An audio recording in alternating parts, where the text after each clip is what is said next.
Hello everyone.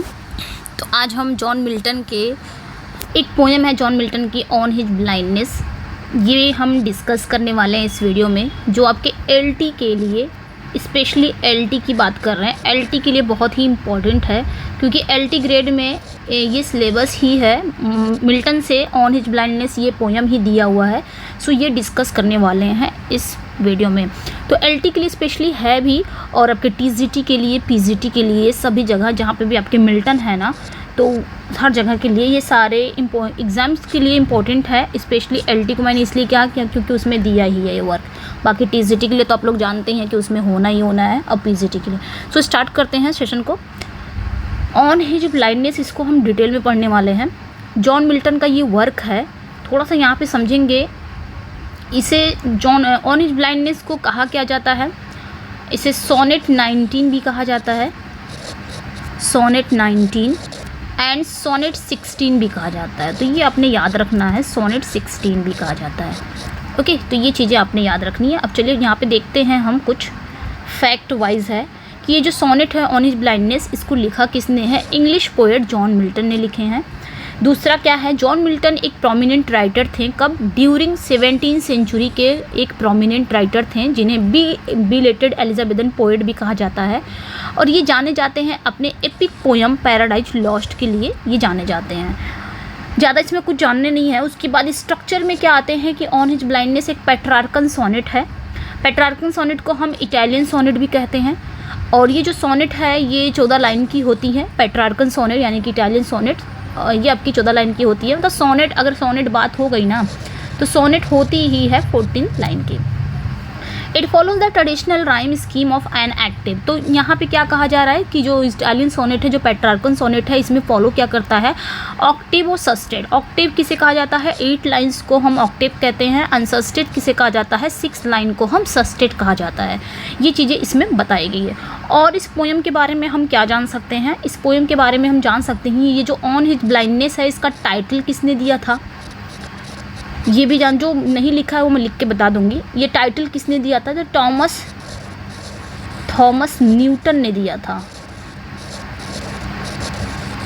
Title is given by, 1 minute, इसको मैं थोड़ा सा दिखना चाहिए जिससे आपको। Title is given by Thomas Newton. कब दिया गया था? 1761 में। ठीक है, ये इतना आप इसके बारे में जान सकते हैं। टाइटल मिल्टन ने नहीं दिया था। मिल्टन ने टाइटल क्या दिया था? तो मिल्टन की जो टाइटल थी, when I consider how my light is spent. When I consider, okay, when I consider how my light is spent, ये मिल्टन ने दिया था। तो इतना इस पोएम के बारे में हम जान सकते हैं। आगे थीम इसकी है, इस पोएम की थीम क्या है कि central theme of this poem, of this sonnet, poets की स्ट्रगल है विद हिज ओन ब्लाइंडनेस, मतलब उनके अंधेपन का स्ट्रगल है।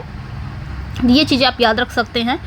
It explores themes of faith, patience and service God. और ये जो पोएम है ये एक्सप्लोर क्या करती है? फेथ को, क्योंकि इसमें विश्वास भी है, पेशेंस भी है, और ईश्वर की सेवा भी है। तो ये इसकी थीम ये इसकी थीम है इस पोएम की, ये आपने याद रखनी है। कंटेंट मीनिंग, ये इतना इंपॉर्टेंट नहीं, आप पढ़ लीजिएगा, ये मैं दे दूंगी PDF, तो आप उसमें पढ़ सकते हैं। और ये भी आप पढ़ सकते हैं। रिलीजियस रेफरेंसेस इसमें कुछ दिखाए गए हैं, क्योंकि जो सोनेट है वो डीपली रूटेड है। यहाँ पे देखिए, जो सोनेट है वो डीपली रूटेड है रिलीजियस बिलीफ्स पे, reflecting Milton strong Christian faith. Milton सबसे ज़्यादा किस पे फेथ रखते थे? उनकी स्ट्रॉन्ग फेथ थी क्रिश्चियन पे। ठीक है, और ये जो पोएम है ये एड्रेस की गई है the idea of how to serve God, मतलब इस विचार पे एड्रेस की गई है कि कैसे ईश्वर की सेवा की जाती है in the face of adversity, चाहे मुश्किल दौर हो। Drawing on biblical concept. तो यहाँ पे कहा जा रहा है कि ये जो पोएम है उस विचार को एड्रेस करती है कि कैसे ईश्वर की सेवा की जाए, भले ही हमारे पास कितनी भी दुख क्यों ना हो। चलिए फिर इसके पोएम पे चलते हैं। ये सिग्निफिकेंस है, ये आप लोग पढ़ लीजिएगा। लैंग्वेज स्टाइल है, ये कुछ फैक्ट है, कंक्लूजन है। आप बहुत, अगर ये आपने पढ़ लिया ना, तो ये पोएम से कभी भी कोई क्वेश्चन आपका गलत नहीं होगा। चलिए इसके पोएम पे आते हैं। इसकी पोएम पढ़ेंगे हम बहुत ही अच्छे से, ताकि आपको समझ में आ जाए। आज की क्लास से आपको समझ में आ जाएगा कि ऑन हिज ब्लाइंडनेस में एक्चुअल में मिल्टन ने क्या कहा था। तो फर्स्ट लाइन है, इसकी एक एक लाइन बहुत इंपॉर्टेंट है। इंपॉर्टेंट मीन्स इसकी एक एक लाइन आपको समझना भी है, और दूसरा इसकी एक एक लाइन एग्जाम में आती है, तो ये आपने ध्यान देना है। जैसे कि शुरुआत की लाइन है, when I consider how my light is spent. तो यही टाइटल था जब मिल्टन ने लिखा था इस पोएम को, तो यही टाइटल उन्होंने दिया था। ठीक है, तो हम पढ़ेंगे। पहली लाइन क्या है, when I consider how my light is spent. कहा क्या जा रहा है कि जब मैं सोचता हूँ कि मेरे आँखों की रोशनी कैसे चली गई। कंसिडर मीन्स क्या होता है, विचार करना, सोचना, विचार करना यानी कि सोचना। माई लाइट इज स्पेंट, मेरी जो लाइट है, लाइट मीन्स यहाँ पे रोशनी की बात कर रहा है, दृष्टि की, आँखों की रोशनी की बात हो रही है। वो वाली रोशनी नहीं जो लाइट हम लोग जलाते हैं अंधेरा गायब हो जाता है, वो वाली रोशनी की बात नहीं हो रही है। यहाँ पे आँखों की दृष्टि की बात हो रही है, आँखों की रोशनी की बात हो रही है। तो मैं यहाँ पे लिख भी दे रही हूँ कि यहाँ पे किसकी बात हो रही है, आँखों की रोशनी की बात हो रही है, रोशनी की बात हो रही है। तो ये आपने ध्यान देना है कि जब मैं विचार करता हूँ, जब मैं सोचता हूँ कि how my light is spent, कि मेरी आँखों की रोशनी कैसे चली गई है। उसके बाद आगे क्या कहा जा रहा है कि मेरी आँखों की रोशनी कैसे चली गई है। एर हाफ माई डेज, मतलब यहाँ पे पहली वाली लाइन क्या कह रहा है कि कभी यहाँ पे जो मिल्टन है वो अपने अंधेपन की वजह से अपनी जो योग्यता है, योग्यता की स्थिति पर क्या कर रहे हैं, विचार कर रहे हैं कि कैसे मेरी आंखों की रोशनी चली गई। ये इनकी योग्यता थी एक। एर हाफ माई डेज, आगे क्या कहा जा रहा है, एर हाफ माई डेज, मेरे जीवन काल के आधे हिस्से के बीच में ही, in this dark world and wide. आगे क्या कहा जा रहा है कि मेरे जीवन काल के आधे हिस्से के बीच में, इस अंधेरे दुनिया और व्यापक जगह में मैं हूँ। यहाँ पे कभी क्या कह रहे हैं कि उनके जीवन के आधे हिस्से से पहले ही वो इस अंधकारमय और विशाल दुनिया में है। मतलब अभी उनकी 44 साल की उम्र में ही उनकी आंखें चली गई थी। इसका ये मतलब हुआ कि अभी उनके जीवन काल का भी आधा हिस्सा ही हुआ था कि वो क्या, उनके लिए दुनिया क्या हो गई, ये डार्क हो गई। ये जो व्यापक दुनिया है ये मेरे लिए क्या हो गई, पूरी तरह से अंधेरा हो गया। And that one talent which is dead to hide. आगे क्या कहा जा रहा है कि और उनके पास एक टैलेंट था, एक गुणवत्ता थी जिसे छुपाना कैसे हो गया, मौत के समान हो गया, मौत के बराबर हो गया। तो यहाँ पे कभी क्या कह रहे हैं कि वो जो टैलेंट है ना, वो उसको बर्दाश्त करने से अच्छा है कि वो मौत को गले लगा ले, मौत का सामना कर लें। यानी कि जो टैलेंट है, अभी तो ईश्वर ने मेरी आंखें ले ली हैं, और जो ईश्वर ने मुझे टैलेंट दिया है, अब ये टैलेंट क्या हो गया, बेकाम का हो गया। अब मैं क्या करूँगा, इससे अच्छा कि इसको सहने से अच्छा है, इस अंधेपन को सहने से अच्छा है कि मैं मौत का सामना कर लूँ, मौत को गले लगा लूँ, मैं मर जाऊँ। मीन्स ये कहने का मतलब है। आगे क्या कहा जा रहा है, लॉज विद मी यूजलेस। अब आगे क्या कह रहे हैं कि लॉज विद मी यूजलेस, मतलब मेरे साथ मैं विराजमान हूँ, यानी कि मैं बेकार हूँ, कुछ काम का नहीं हूँ। चूँकि मेरी आंखों की रोशनी चली गई है और मेरे पास जो टैलेंट है वो अब क्या हो गया है, यूजलेस हो गया है। अब मैं किसी काम का, ईश्वर के किसी काम का नहीं हूँ। बहुत ही पैसिमिस्टिक वे में वो इस तरह सब सोचते हैं, बहुत ही निराशावादी में। दो माई सोल मोर बेंट, हालांकि जो मेरी सोल है, आगे क्या कह रहे हैं, जो मेरी आत्मा है वो अब भी to serve there with my maker means निर्माता, मीन्स गॉड। आगे अब क्या कह रहे हैं कि हालांकि जो मेरी आत्मा है, मेरी जो सोल है, वो अब भी मेरी निर्माता की सेवा करने में झुकी हुई है। मीन्स अभी भी भले ही मैं बेकार हूँ, मेरी जो टैलेंट है वो बेकार हो गए, मेरी आंखों की रोशनी चली गई, लेकिन मेरी जो सोल है, मेरी जो आत्मा है, वो अब भी मेरे गॉड के लिए उतनी ही समर्पित है जितने की जब मेरी आंखों की रोशनी थी। ये बात ये कह रहे हैं। ओके, ये इनका मतलब ये हुआ है। आगे हम देखेंगे, आगे क्या कह रहा है, and present my true account. आगे क्या कहा जा रहा है कि and present my true account. आगे क्या कहा जा रहा है कि and present my true account. और आगे कहा जा रहा है कि कभी क्या कर रहे हैं, कभी इसमें और मैं जो मेरा सच्चा लेख है, ट्रू अकाउंट मीन्स क्या होता है, सच्चा लेख। अकाउंट में जैसे हमारे कर्म होते हैं, जो हमारे सही कर्म होते हैं उनकी बात कर रहे हैं, ट्रू लेख यहाँ पे। और जो मेरा जो ट्रू लेख है, जो सच्चे, और मैं सच्चे लेख को क्या करना, वो प्रस्तुत करना चाहते हैं। यहाँ पे ये मतलब हुआ, यहाँ पे वो चाहते हैं कि वो वही गुणवत्ता प्रस्तुत करने के लिए उसका उपयोग करना चाहते हैं। मीन्स यहाँ पे माई ट्रू अकाउंट, कहने का मतलब है कि इसमें कवि कह रहे हैं कि वह अपने निर्माता के सामने सही लेख को प्रस्तुत करना चाहते हैं। मतलब वो बताना चाहते हैं कि मेरी आंखें जो चली गई हैं, जो आपने मुझे एक टैलेंट दिया था उसका मैं यूज़ नहीं कर पा रहा हूँ, मैं यूजलेस हो गया हूँ, लेकिन जो मेरी सोल है वो अभी भी आपकी सेवा में समर्पित है। ये मेरा ट्रू अकाउंट है जो मैं आपको बताना चाह रहा हूँ कि मैं बहुत, मेरा जो सच्चा लेख ये है कि मैं आपने जो मुझे एक टैलेंट दिया है उसका मैं यूज़ करना चाहता हूँ, इसलिए मैं बताना चाह रहा हूँ, ये मैं ट्रू अकाउंट आपके सामने प्रेजेंट करना चाह रहा हूँ, ताकि लेस्ट ही रिटर्निंग चाइल्ड, ताकि जब मेरी आपसे मुलाकात हो तो आप मुझे डांटे ना, फटकारे ना। चाइल्ड मीन्स क्या होता है? स्कोल्ड, डांटना या फटकारना। तो वही चीज़ कह रहे हैं कि ताकि जब वो आप वापस आओ तो आप मुझे डांटो या फटकारो। मतलब मीन्स ये कहने का मतलब है कि ट्रू अकाउंट मैं आपके सामने प्रेजेंट कर दूंगा। मैं करना चाहता हूँ कि मैं मेरा जो सही लेख है मैं उसको प्रस्तुत करना चाहता हूँ कि आपने जो टैलेंट दिया था उसको मैं यूज़ करना चाहता हूँ, बट मेरी आंखों की रोशनी चली गई है। ये ट्रू अकाउंट मैं आपके सामने प्रस्तुत करूँगा। ठीक है, नेक्स्ट पे आते हैं। आगे क्या कहा जा रहा है कि doth God exact day labour light denied. मतलब यहाँ पे अब क्वेश्चन कर रहे हैं यहाँ पे, क्या ईश्वर दिन के काम की आवश्यकता करते हैं? क्या जो लाइट डिनाइड, जो प्रकाश को इनकार करते हैं? सिंपली यहाँ पे कहने का मतलब क्या है, क्या ईश्वर उनसे भी काम करवाना चाहते हैं जिनकी आंखों की रोशनी चली गई है? क्या ईश्वर ऐसा चाहते हैं कि जिनकी आंखों की रोशनी नहीं है वो भी डे लेबर, वो भी मजदूरों की तरह काम करें, मीन्स वो भी काम करें? क्या ईश्वर ऐसा चाहते हैं? आई फॉन्डली आस्क, मैं बड़े ही प्यार से पूछता हूँ। यहाँ पे मिल्टन कह रहे हैं कि मैं बड़े ही प्यार से ईश्वर से पूछ रहा हूँ, क्या ईश्वर ऐसा चाहते हैं कि जिनकी आंखों की रोशनी नहीं है, मीन्स जो अंधे हैं वो भी काम करें? अब यहाँ पे क्या होता है, यहाँ पे ये जो पेशेंस है अब जवाब उनको देती है। यहाँ पे बहुत ही पैसिमिस्टिक वे में बात करते हैं, लेकिन अब यहाँ पे उनको जवाब मिल रहा है। क्या जवाब मिल रहा है कि but patience to prevent that murmur soon replies. लेकिन जो पेशेंस है, पेशेंस मीन्स क्या होता है? धैर्य। प्रिवेंट मतलब रोकना, मर्मर मीन्स क्या होता है? बड़बड़ाहट। लेकिन जो पेशेंस, उनका धैर्य है, वो इस बड़बड़ाहट को रोकने के लिए जल्दी जवाब देती है। मतलब उनके अंदर बहुत सारी बड़बड़ाहट हो गई, बहुत सारे क्वेश्चंस हो गए, अब पेशेंस जवाब दे रहा है इस मर्मर को रोकने के लिए। क्या कहता है पेशेंस यहाँ पे? क्या जवाब दे रहा है? धैर्य। गॉड डॉथ मीन्स होता है डज।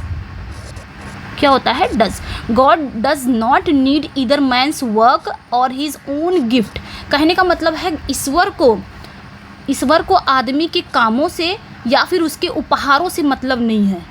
यहाँ पे कहने का मतलब क्या है कि ईश्वर को ना तो मनुष्य के काम की, ना तो उसकी खुद की दी हुई चीज़ों को मतलब नहीं है। जो ईश्वर ने हमें गिफ्ट दिया है, जो काम दिए हैं, उससे मतलब नहीं। ईश्वर को किसी गिफ्ट से लेना देना नहीं है। कहने का मतलब यहाँ पे कवि कह रहे हैं कि भगवान को, यानी कि ईश्वर को आपके काम या उनकी दी गई वरदान की आवश्यकता नहीं होती है। सिंपली उनके पास बहुत कुछ होता है। हम कोई गिफ्ट उनको दें या हम काम कर रहे हैं तो ईश्वर को खुश करने के लिए कर रहे हैं, ऐसे उनको ज़रूरत नहीं है। ये कहने का मतलब है। ईश्वर की सबसे अच्छी सेवा क्या होती है? आगे बोला जा रहा है, who best bear his mild yoke. Yoke means क्या होता है? योक मीन्स जुएटे होता है। जुएटे जानते हो कि क्या होता है? जुएटे जैसे वो जो दोनों बैल रहते हैं, बैल, और बैल के कंधों पे वो लकड़ी का रहता नहीं है, अरे कंधे पे रखते हैं, उसे बोलते हैं योक। अब उसका एक्चुअल में हिंदी नहीं पता है, हिंदी में क्या जुएटे ऐसा कुछ बोलते हैं। तो यहाँ पे वही जुएटे यानी कि योक, अरे जो बैल के कंधों पे लगा रहता है। जब हम खेत जोतते हैं तो क्या हम बैलों से जोतते हैं तो उनके कंधों पे लकड़ी का रहता है, उसी को बोलते हैं योक। तो यहाँ पे क्या कह रहा है कि who best bear his mild yoke they serve him best. यहाँ पे कहने का मतलब क्या है कि जो उस माइल्ड योक को सहन करता है, बड़े ही प्रेम से सहन करता है। मतलब मीन्स यहाँ पे कहने का मतलब ये है कि ईश्वर ने आपको कितनी भी मुसीबत दे दी, आपने उसको हंसते हंसते गले लगा लिया, शिकायत कुछ नहीं किया, आपने उस मुसीबत को हंसते हंसते गले लगा लिया। ये ईश्वर की सबसे अच्छी सेवा है। यहाँ पे वही बात कह रहा है, यहाँ पे सेम साफ कह रहा है कि इस लाइन में क्या कवि कह रहे हैं कि जो व्यक्ति अपने धीमे युगल को सहता है, मतलब अपनी धीरे धीरे परेशानियाँ, जो उनको धीरे धीरे जो भी ईश्वर परेशानी देते हैं, हम कहते नहीं हैं थोड़ी सी ईश्वर ने परेशानी क्या दे दी, हम शिकायत करने लग जाते हैं। बट वहाँ पे शिकायत नहीं करनी है, वहाँ पे हमें बियर करना है, उस जो परेशानी है उसको सहन करके आगे बढ़ना है। ये ईश्वर की सबसे अच्छी सेवा होती है। दे सर्व हिम बेस्ट, वो सबसे अच्छी सेवा करते हैं। आगे क्या कह रहा है, हिज स्टेट इज किंगलिंग, किंगली, उसका जो स्टेट है, यहाँ पे पेशेंस जवाब दे रहा है कि उसका जो स्टेट है, उसका जो राज्य है वो किंगली है, मतलब वो राजा जैसा होता है। यहाँ पे कहने का मतलब ये है कि इस लाइन में कहते हैं कि वो एक बड़ा शासक है, जो भगवान है, जो ईश्वर है, वो बहुत बड़ा राजा है। 1000 एट हिज बिडिंग स्पीड, और हजारों क्या करते हैं, हजारों उसके एक इशारे पे स्पीड करते हैं, मतलब हजारों उसके एक इशारे पे सेवा करने के लिए दौड़ पड़ते हैं। मतलब वो एक बड़ा शासक है, एक बड़ा किंगली है, एक बड़ा राजा है, और उसके आजू बाजू सब सेवा करने के लिए नौकर खड़े हुए हैं। बस उसके एक इशारे के बारे में बस देखते हैं कि एक इशारा ईश्वर का मिले और हम इनकी सेवा में लग जाएं। And post over land and ocean without rest. आगे ये लाइन क्या कह रहा है कि एंड पोस्ट मतलब बिना आराम के स्थल समुद्र पर तय करते हैं। मीन्स यहाँ पे कहने का मतलब क्या है कि कभी बता रहे हैं कि यह व्यक्ति भगवान की इच्छा अनुसार स्थल और समुद्र की यात्रा करते हैं बिना किसी आराम के। मतलब लैंड पे भी ईश्वर ने इंसानों को भेजा है, ओशन में भी वो भी क्या करते हैं, वो भी सेवा करते हैं बिना आराम के। वो भी यात्रा करते रहते हैं, जो भी दुनिया में भेजा गया है, जो भी काम करने के लिए, वो भी बिना आराम किए वो काम करते हैं। ओके, अब यहाँ पे लास्ट लाइन थी, यहाँ पे हो गया है लास्ट लाइन। आगे की लाइन क्या कह रहे हैं कि they also serve who only stand and wait, मतलब वो भी सेवा करते हैं जो केवल खड़े रहते हैं और इंतज़ार करते हैं। इस लाइन का क्या मतलब है कि वो भी लोग सेवा करते हैं, ईश्वर की सेवा करते हैं, जो सिर्फ खड़े होकर ये इंतज़ार कर रहे हैं कि कब ईश्वर की एक इशारा मिले और हम उनकी सेवा में लग जाएं। तो ऐसे लोग भी वो क्या करते हैं, सेवा करते हैं। मीन्स यहाँ पे कहने का मतलब ये है कि इस लाइन में कवि की मुख्य धारणा ये है कि वे भी भगवान की सेवा करते हैं, वो भी ईश्वर की सेवा करते हैं, जो केवल खड़े रहकर बेताबी से इंतज़ार करते हैं कि कब ईश्वर की एक इशारा मिले और हम सेवा में लग जाएं। तो ये भी क्या है, इस प्रकार की एक सेवा है। तो यहाँ पे कहने का पूरी पोयम कहने का मतलब क्या है कि मिल्टन के 44 साल की उम्र में उनकी आंखें, मतलब उनकी आंखों की रोशनी चली जाती है, और मिल्टन इसमें क्या करते हैं, अपनी जो उनकी रोशनी चली गई है, इस तथ्य पर वो शोक मनाते हैं। और शोक मनाते हुए वो शुरुआत करते हैं इस पोयम को, और कहते हैं कि वह ईश्वर की सेवा के लिए अपनी प्रतिभा का उपयोग करने में क्या है, असमर्थ हैं। मतलब जो ईश्वर ने उनको वन टैलेंट दिया था, एक प्रतिभा दी थी, वो उसका यूज़ नहीं कर पा रहे हैं, बिकॉज उनकी जो आंखों की रोशनी है वो चली गई है, इस वजह से असमर्थ हैं। फिर बाद में क्या होता है, हालांकि उन्हें तुरंत एहसास हुआ कि ईश्वर को मनुष्य के काम या उपहार की आवश्यकता नहीं है। पेशेंस लास्ट में क्या करती है, जवाब दे देती है कि भाई आपको ये जो वन टैलेंट मिला है, आप उसका यूज़ नहीं कर रहे हो, तो यहाँ पे ईश्वर को इस सब की ज़रूरत नहीं है। ईश्वर को आदमी के कार्यों में, जो मनुष्य के कार्यों में या उसके उपहार की में कोई आवश्यकता नहीं है, उसमें कोई इंटरेस्ट नहीं है, दिलचस्पी नहीं है। और उसकी सेवा करने का अगर उसकी सेवा करना ही चाहते हो ना, तो उसकी सेवा करना ही मतलब अपने धैर्यपूर्वक जो आपके ऊपर माइल्ड योग आ रहा है, मतलब अपने क्रूस को सहन करने की क्षमता रखिए, वही सबसे अच्छी सेवा है। मीन्स कहने का मतलब ईश्वर अगर आपको कितनी भी परेशानियाँ दे रहा हो, आप उसको सहन करने की क्षमता रखो, उसका सहन करते रहो, वो सबसे अच्छी सेवा है ईश्वर की। कहने का मतलब ये कह रहा है। और लास्ट लाइन में मिल्टन क्या कहते हैं, ये निष्कर्ष निकालते हैं कि जो लोग खड़े रहने और प्रतीक्षा करने के अलावा कुछ भी करने में असमर्थ हैं, मतलब जो लोग खड़े हैं और प्रतीक्षा करने के अलावा कुछ भी करने में असमर्थ हैं, वो अभी भी ईश्वर की सेवा कर रहे हैं। वो क्या कर रहे हैं, वो अभी भी ईश्वर की सेवा कर रहे हैं। तो ये था on his blindness. I just hope कि आप लोग को समझ में आ गया होगा पूरा कि इसमें पूरी लाइन में क्या कहा गया है। सिंपली वो अपने आंखों की रोशनी चली गई है, सारांश मैंने बता दिए हैं, बार बार रिपीट नहीं। ओके, तो बताइएगा कि आपको कैसा लगा ये पोयम। क्या इसी तरह बाकी के पोयम भी LT ग्रेड के जितने भी पोयम हैं, जो पोयम हैं, जो भी सिलेबस में दिए गए हैं, सब कंप्लीट कराया जाए। आप लोग एक बार ज़रूर बताइएगा क्या ये पोयम आपको समझ में आई या नहीं आई। मिलते हैं नेक्स्ट वीडियो में। Thank you for watching.